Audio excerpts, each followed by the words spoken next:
Consider living in a flat by yourself. The area around your unit isn't particularly safe at night and you're unable to leave because it's the only affordable option. The landlord instructs you to pay the rent immediately. It's approximately 12 a.m. and you need to go to the bank to withdraw cash from an ATM. On your way to the ATM, someone starts following you. What will you do in this situation? Something similar happened in today's video. A man blocks a woman at an ATM and doesn't know the dog is a cop. The sick feeling exploded up her throat and the rush of adrenaline commanded her to run away. It was like living one of her worst nightmares, and this mysterious dark figure was the central villain.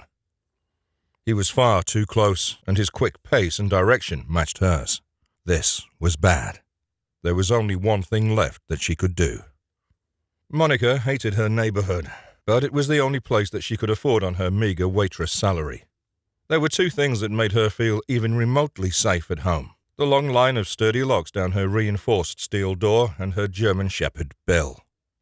He was her massive, fluffy savior. Bill was a retired cop dog she'd managed to adopt through a friend's connections. He might have been enjoying the restful years of his later life, but he was still sharp, loyal, and dangerous in the right situations, and tonight was going to be one of those unpleasant situations. Monica felt the familiar pangs of cold fear and paranoia as she walked to the only safe ATM in her area. The greasy landlord wasn't going to let things slide another day. She had no choice but to take Bill and try to avoid the darkest spots that were notorious for crime. The first unsettling hurdle appeared around the corner. A group of guys perched on a doorstep, drinking and commenting loudly on the even louder music that was keeping the entire block awake. They were big, marked, and unapologetically armed. Monica felt the all-too-familiar pit of ice form in her stomach and a strong urge to flee. One of them saw her. That's when the catcalls started. Disgusting comments that would make any mother want to punch the disrespect right out of their son's mouth. Flashes of the past and disturbing worst-case scenarios appeared in her mind. It made her sick just to think about it. She picked up her pace and tried to leave them behind. 2 blocks later, she wanted to breathe out a fresh sigh of relief, but out of the corner of her eye, she saw something. It started as a shadow, but as it came into the flickering streetlights, she saw it was a man. She gripped Bill's leash tightly. He was already sharp and ready to attack. Now it was do or die, as she had one of the gang guys follow her.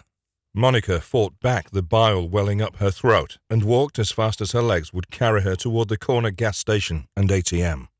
By the time she stood in front of the keypad, it was clear the man was indeed shadowing her.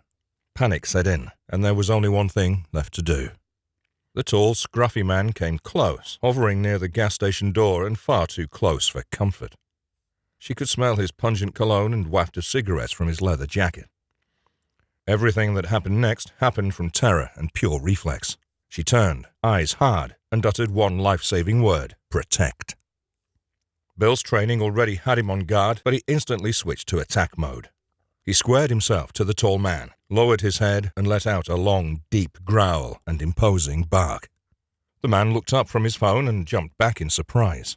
Monica could see him clearly now. He was much older than the drinking guys, and he had the appearance of a weathered biker.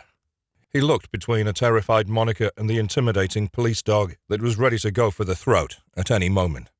The man took a few more steps back and raised his hands in submission, stuttering, "Sorry, little lady. Didn't mean to startle you." He waved his phone, just distracted.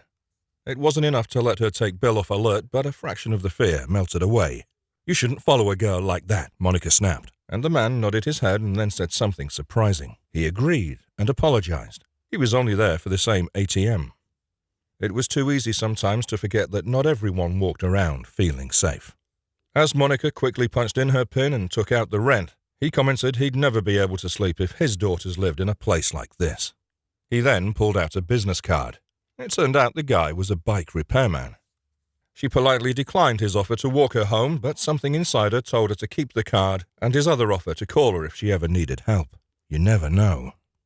As she made the nerve-wracking walk back to her crummy apartment, she looked down at Bill. He was back on calm alert, a brown and black scruffy companion that would do anything to keep her safe. She gave him a scratch behind the ears and one of his favorite treats from her pocket, and he gave her a loving lick in return. She was lucky beyond words to have him.